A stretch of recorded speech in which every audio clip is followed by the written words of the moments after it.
Choosing an Audi involves weighing sleek design, engaging performance, and advanced technology. However, like any automaker, some models have earned a stronger reputation for reliability and owner satisfaction than others. Based on owner feedback, expert reviews, and common problem reporting, here's a look at some Audi vehicles that have historically presented more challenges alongside those frequently lauded as top choices. If you're thinking of buying an Audi, don't do anything until you see this list. Let's dive into it with the 3 worst Audis to own. First, we have the 2008 to 2011 Audi A4. At first glance, this A4 generation looks like a win. Sleek lines, upscale interior, and that crisp German driving feel. But under the hood, you will find the infamous 2.0T TFSI engine in the early B8 A4s that had a crippling oil consumption problem. We're not talking about a few drips here and there. Owners were pouring in a quart every 500 to 1,000 miles. That's not normal. It's like the car was constantly thirsty and your wallet was the water bottle. Even worse, if you ignored it, the engine could suffer major internal damage. And don't think Audi covered it all. Plenty of owners got stuck footing a repair bill that started in the thousands. And just when you think that's enough bad news, here comes the timing chain tensioner issue. If it fails, and they did often, it could lead to catastrophic engine failure. No warning lights, no mercy. So yes, it looks classy, but unless you like living on the edge, and by edge, we mean the edge of financial ruin, steer clear of this one. Secondly is the first generation Audi Q7, 2007 to 2015. This was Audi's first big swing at the luxury SUV market, and it shows. While it looks premium and spacious, the first gen Q7 is basically a masterclass in what not to do. Let's start with the electrical system. Random warning lights, failing sensors, gremlins in the MMI. That's Audi's infotainment system. Owners have reported it all. Imagine paying over $50,000 for a family SUV and getting a touchscreen that freezes more than your grandma's Netflix. Then there's the air suspension. Sounds nice, right? Until it fails. One day you're gliding down the road, the next day you're riding like a lowrider with a hangover, and replacing it is not cheap, and depending on the engine variant, you could face turbo issues, cooling system problems, or timing chain concerns, especially in the V6s. Bottom line, the Q7 tried to do everything, but ended up being a luxury SUV that aged like milk in the sun. Another culprit is the Audi A6, 2005 to 2011, C6 generation, especially 3.2-liter 5.6. Now this one's tricky because the A6 feels like a luxury sedan should. Comfy, confident, handsome, but under that suave exterior, a ticking time bomb. Let's talk about the 3.2-liter FSI V6, a common engine in this generation. It had a nasty habit of building up carbon deposits on the intake valves. That led to power loss, rough idling, misfires, you name it. Cleaning it? That's a labor-intensive job that costs serious cash, and it's not a one-time thing. Worse still is the timing chain setup. It's located at the back of the engine. That's right, the back. So if it starts rattling, which it often does, replacing it means removing the engine or transmission. Mechanics love it. Owners, not so much. Great cabin, solid drive, but the long-term ownership costs are brutal. The 4 best Audis to own are Audi A3, S3, and RS3 2015 onwards. Finally, some good news. The A3 lineup, especially the newer models, is like Audi's sweet spot. Start with the base A3, compact, efficient, and solidly built. It shares a platform with the VW Golf, and that's a good thing. It means more straightforward engineering and fewer surprises. But if you want fun, step up to the S3, a turbocharged pocket rocket with quattro all-wheel drive and tight handling. And if you want downright insanity, enter the RS3 with its snarling 5-cylinder engine, and 0 to 60 times that'll shame some supercars. Across the board, the A3 family has earned a rep for being reliable, refined, and fun to drive. Later models have addressed earlier DSG hiccups, and interior quality is top tier for the price point. Whether you're commuting or carving canyon roads, this lineup just works. Next is the Audi A5, S5, and RS5, specifically B8.5 and B9 generations. Think of the A5 as the A4's cooler, more reliable cousin who hits the gym and shows up to brunch on time. The B8.5 generation, post 2013 refresh, brought major improvements to reliability and build quality. Gone were the oil-drinking engines of early B8s. In their place, revised engines with better seals, improved timing components, and a much cleaner ownership experience. Then there's the design, chef's kiss, sleek coupe lines, optional sportback practicality, convertible versions for top-down cruising, choosing, pick your flavor.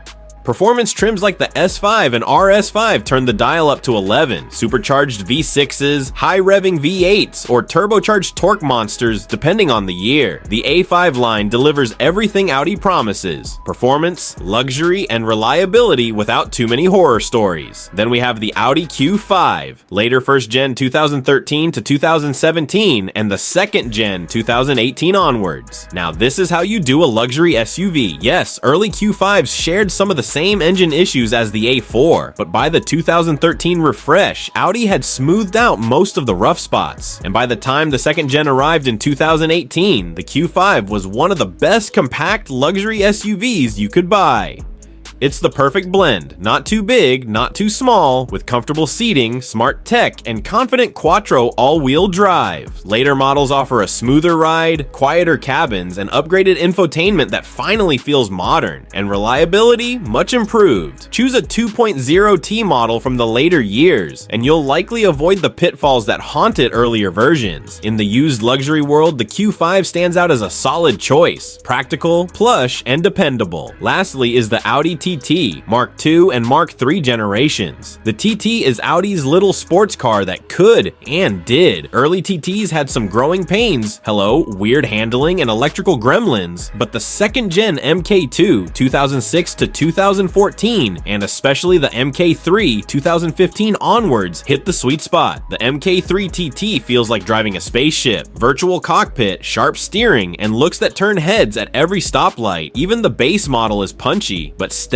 up to the TTS or TTRS and you're in for a thrill. That TTRS 5-cylinder, it's like having a rally car in a tuxedo. And guess what? They're reliable. No major widespread issues, just proper German engineering and a compact, fun-to-drive package. Plus, it's unique. You won't see 5 of them at every red light like you would with a 3 Series or C-Class. If you want something different but still premium, fast, and surprisingly trouble-free, the TT is your wildcard winner. Ultimately, individual experiences can vary, but this overview provides a general guide based on reported trends and owner feedback. Before buying any used Audi, a thorough pre-purchase inspection by a qualified mechanic specializing in German vehicles is highly recommended. This can uncover potential existing issues.